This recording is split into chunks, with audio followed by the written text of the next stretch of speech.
টাকা হাতিয়ে নেওয়া, বাসর রাতের পরদিনই স্বামীকে খুন করার ষড়যন্ত্র, ভুয়া সন্তান জন্ম দেওয়া এবং সবশেষে কোটি কোটি টাকা নিয়ে আমেরিকায় চম্পট। এটি কোনো সিনেমার গল্প নয়, চীনের এক ধনকুবেরের বাস্তব জীবনের হাড় হিম করা এক অবিশ্বাস্য কাহিনী। যাকে আপনি ভালোবেসে ঘরে তুললেন, সে যদি আপনার বুক চিড়ে সম্পত্তি কেড়ে নেওয়ার জন্য যমদূত হয়ে দাঁড়ায়, তবে কেমন লাগবে? চীনের এক ব্যবসায়ী নিজের জীবনের সবচেয়ে বড় ভুলটি বুঝতে পেরেছিলেন, কিন্তু ততক্ষণে অনেক দেরি হয়ে গেছে। 1996 থেকে 2014 সাল পর্যন্ত শেয়ার বাজার থেকে প্রায় 10 মিলিয়ন মার্কিন ডলার বা কোটি কোটি টাকা আয় করেন লি পিং নামের এক সফল চীনা বিনিয়োগকারী।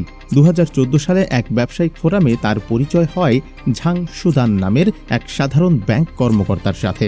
ঝাং নিজেকে খুবই দরিদ্র পরিবারের এক লড়াকু মেয়ে হিসেবে প্রকাশ করে লির সহানুভূতি আদায় করে নেন। লির কোটি কোটি টাকার প্রতি চোখ রেখেই সুপরিকল্পিতভাবে তার জীবনে ঢোকেন ঝাং।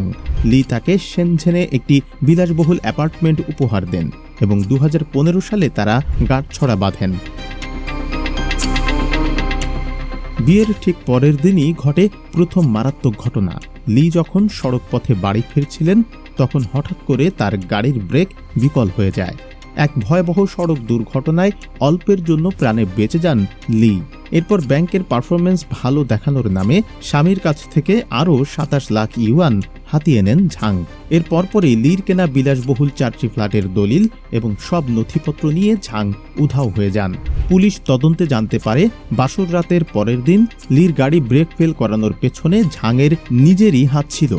উদ্দেশ্য ছিল স্বামীকে হত্যা করে সমস্ত সম্পত্তির উত্তরাধিকারী হওয়া। হংকং হয়ে ঝাং পালিয়ে যান লস অ্যাঞ্জেলেসে। লি বলেন, সে যদি শুধু টাকা চুরি করত, আমি হয়তো ছেড়ে দিতাম, কিন্তু সে আমাকে প্রাণে মারতে চেয়েছিল। স্ত্রীকে খুঁজতে লি 10 লাখ ডলার বা প্রায় 12 কোটি টাকার পুরস্কার ঘোষণা করেন। চীন ও আমেরিকায় নিয়োগ করেন এক ঝাঁক ব্যক্তিগত গোয়েন্দা ও ঝানু আইনজীবী। দীর্ঘ 9 বছর ধরে প্রায় 18 কোটি রুপি খরচ করে অবশেষে আমেরিকার এক প্রসূতি কেন্দ্রের সন্ধান মেলে ঝাংয়ের। সেখানে থাকা ঝাংয়ের সন্তানের ডিএনএ টেস্ট করে লি জানতে পারেন ওই সন্তান তার নয়, সে অন্য কারো। আইনি লড়াই মোটেও সহজ ছিল না, কিন্তু লি হার মানেননি।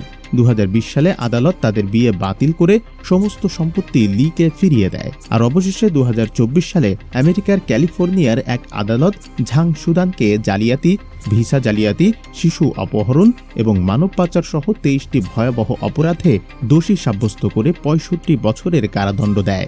চীনের এই ধনকুবের প্রমাণ করে দিলেন, অপরাধী যত দূরেই পালাক না কেন, পাপের শাস্তি তাকে পেতেই হবে।